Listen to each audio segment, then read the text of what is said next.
কামেশ্বরী বশীকরণ মন্ত্র।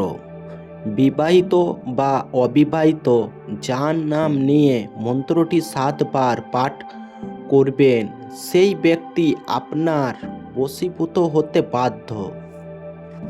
আপনি হয়তো কোনো বিবাহিত বা অবিবাহিতকে ভালোবাসেন, তাকে কাছে পেতে চান, কিন্তু সে আপনাকে কোনো গুরুত্বই দিচ্ছে না, সে আপনাকে পাত্তা দিচ্ছে না।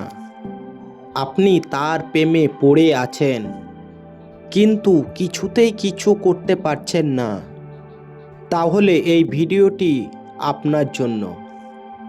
ভিডিওটি স্কিপ না করে সম্পূর্ণ দেখে যাবেন, আপনার এই সমস্যার সমাধান হয়ে যাবে।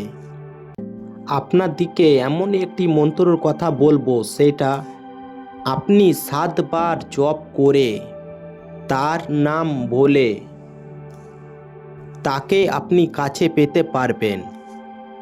সেই মন্ত্রটির নাম হলো কামেশ্বরী মন্ত্র। এই মন্ত্রটি অনেক পুরনো, অনেক প্রাচীন মন্ত্র। যে কোনো বিবাহিত বা অবিবাহিত যে আপনাকে পাত্তা দেয় না, আপনার সাথে কথা বলে না, যাকে কাছে পেতে চান তাকে কাছে পাবেন। এই মন্ত্রটি একদিনই জপ করতে হবে এবং নিজের ঘরেই বসে করতে পারবেন। বাইরে কোথাও যাওয়ার দরকার পড়বে না। যে কোনো শনিবার কিংবা মঙ্গলবার এই কাজটি করতে পারবেন। ঘরে স্নান করে পরিষ্কার পরিচ্ছন্ন হয়ে বসে, যাতে কেউ আপনাকে ডিস্টার্ব না করে, ঘরে একাই বসে করবেন। কিভাবে করবেন সেটাও আমি বলে দিচ্ছি। চোখ দুটো বন্ধ করে প্রথমে তার কথা ভাববেন, তারপরে মন্ত্রটি 7 বার জপ করবেন।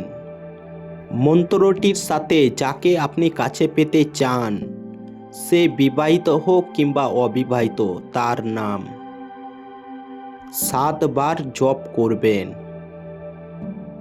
যেই দিন আপনি করবেন তার পরের দিন রেজাল্ট পাবেন। যেমন কাজটি যদি মঙ্গলবার করেন তো বুধবার রেজাল্ট পাবেন, এবং শনিবার করেন তো রবিবার রেজাল্ট পাবেন। এবার সেই মন্ত্রটি বলছি। সেই কামেশ্বরী বশীকরণ মন্ত্রটি হলো ওং নমো কামেশ্বরী গুরু গুরু।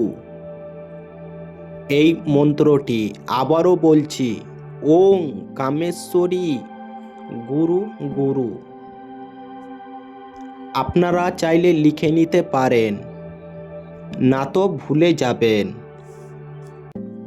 চোখ দুটো বন্ধ করে যাকে কাছে পেতে চান শুধু তার কথাই ভাববেন। মনটাকে স্থির শান্ত করে কাজটি করতে পারবেন। আপনি যদি কাউকে ভালোবাসতেন এবং তার বিয়ে হয়ে গেছে, সেই পুরনো ভালোবাসাও ফিরে পাবেন। জয় মা আদিশক্তি। ভালো থাকুন, সুস্থ থাকুন। আবার দেখা হবে পরের ভিডিওতে।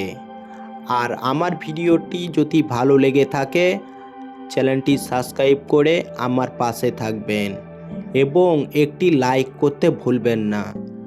আর কমেন্টে আমার অনুমতি চেয়ে নেবেন, কেননা মন্ত্রটি আমি আপনাদেরকে দিচ্ছি এবং শেখাচ্ছি, সেই জন্য অনুমতিটা নেওয়া অত্যন্ত দরকার। অনুমতি নিয়ে কাজ করবেন।